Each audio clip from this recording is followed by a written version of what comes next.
Magandang araw mga kababayan. May nag-message sa akin na, Ma'am Eda, pakiribatal kay Lugin, pakinggan mo. Mga kababayan, si Ma'am Lugin Orsin ng ProPH ay unang gumawa ng video patungkol sa akin. Sinagot ko siya sa video ko para linawin ang mga sinabi ko at itama ang mga misinterpretation niya sa akin. Ngayon, sumagot na naman siya sa video ko. Kaya heto, sasagutin ko siya muli. Diretso at walang sugarcoating. Para malinaw sa lahat kung ano talaga ang sinabi ko at ano ang mali sa kanyang misrepresentation.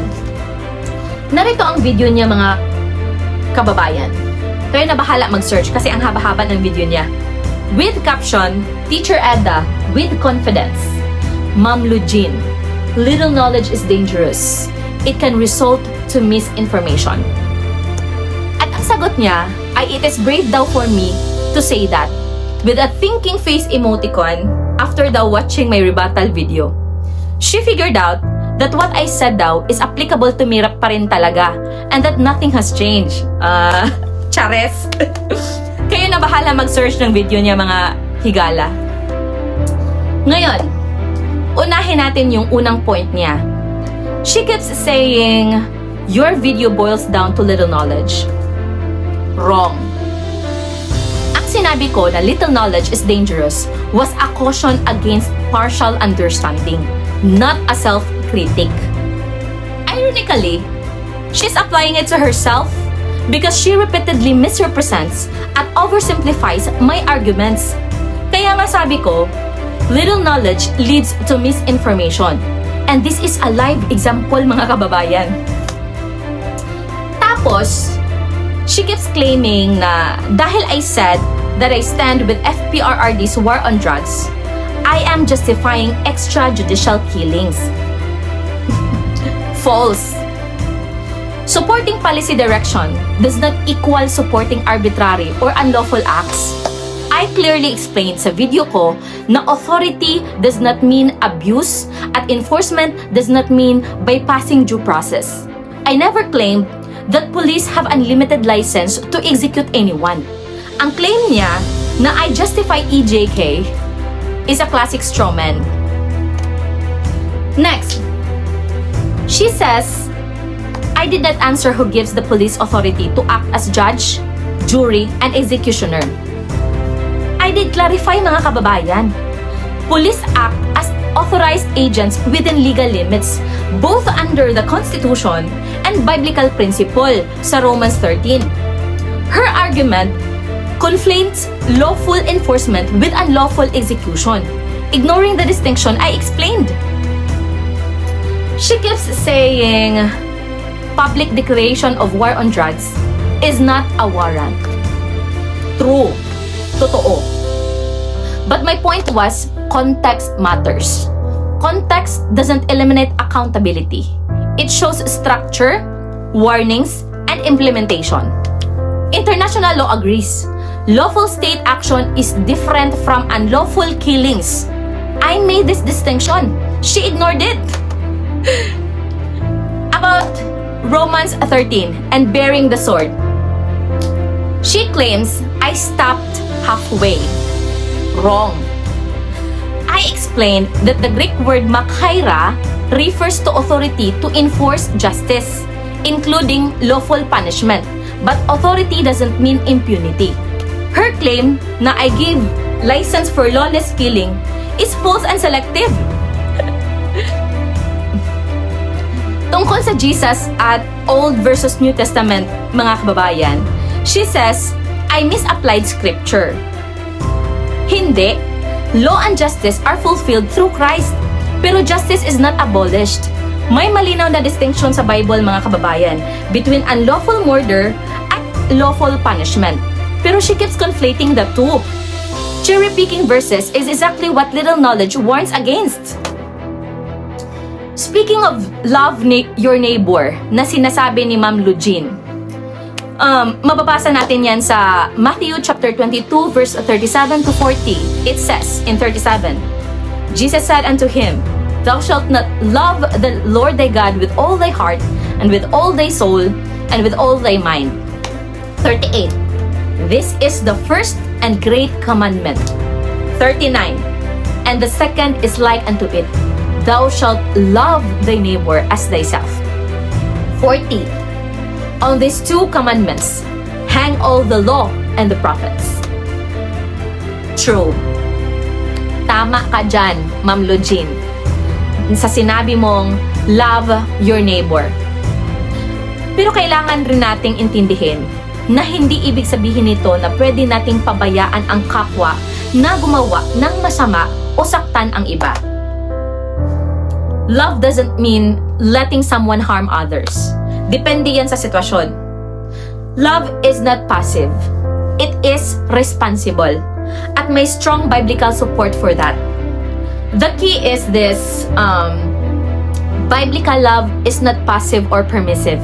It is protective, just, and responsible. First, Romans chapter 13 verse 4.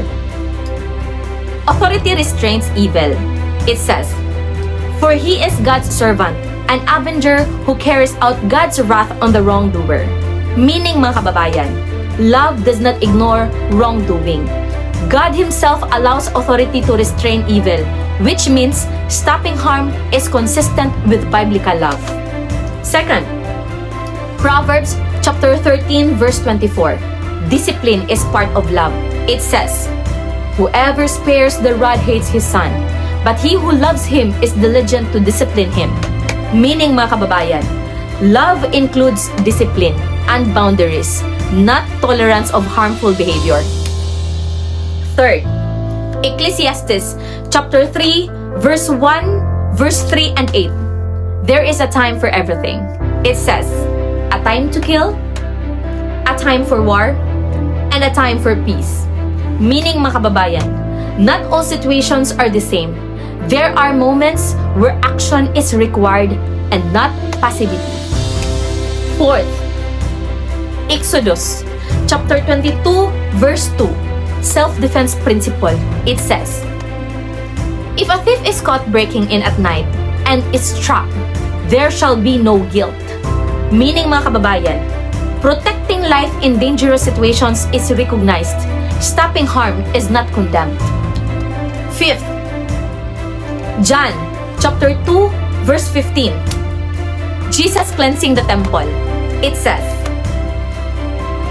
"And when he had made a scourge of small cords, ug nagbuhat siya og usa ka bunal nga pisi, he drove them out all of the temple, ug giabog niya ang tanan ngadto sa gawas sa templo, and the sheep, ang mga karnero, and the oxen, ug ang mga baka, and poured out the changers' money, ug gipangyabo niya ang mga salapi sa mga mag-iilis, and overthrew the tables, ug gipamukan o gipanglingtuwad niya ang ilang mga lamisa."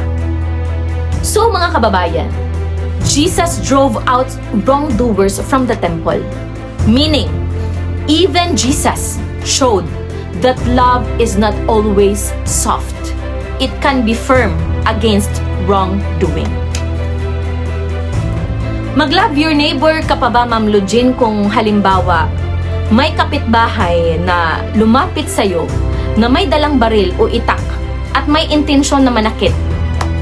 Love pa rin ba ang ipaiiral mo in a passive way? Hindi! The loving and responsible action is to protect life, yours and others. Ganon din sa realidad ng pamilya. Kaya nga may mga taong nalulugmok sa bisyo, nag-a-addict, dahil minsan pinapabayaan lang o tinotolerate ng kapamilya. Kahit paulit-ulit nang nagnanakaw, nananakit, o nilalagay sa alanganin ang sariling pamilya, tinatakpan pa rin dahil sa love. Pero tanungin natin, love ba talaga yun? O tolerating harm? Dahil ang totoong pagmamahal, hindi hinahayaan ng isang tao na tuluyang masira ang sarili niya at makasira ng iba. Real love sets boundaries, seeks correction, and sometimes allows consequences. Hindi para magparusa, kundi para pigilan ang mas malaking pinsala.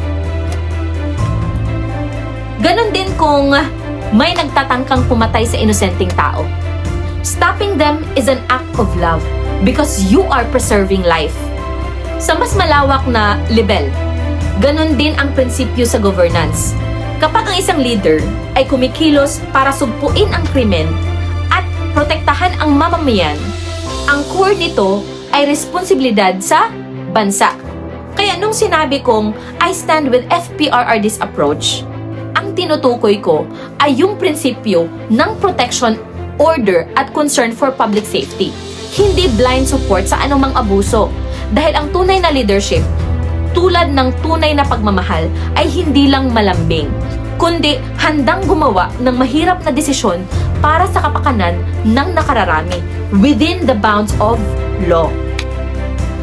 Kaya malinaw na ang love your neighbor applies within the context of truth, justice, and protection. It does not mean tolerating harm, enabling wrongdoing, or removing accountability. As Proverbs chapter 27 verse 5 to 6 says, open rebuke is better than hidden love. Sa Bisaya pa, maayo pa ang pagbadlong sa dayag kaysa gugma nga tinago. So, sometimes, being firm is the truest form of love. Okay? Finally, she accuses me na I defend power without limits. False. My argument is about understanding legal, biblical, and historical frameworks for authority and enforcement. I emphasized multiple times, abused is unacceptable. Due process and accountability remain critical. Her claim depends on ignoring these clarifications, mga kababayan. So in summary, she repeatedly misrepresents my points, a strongman fallacy.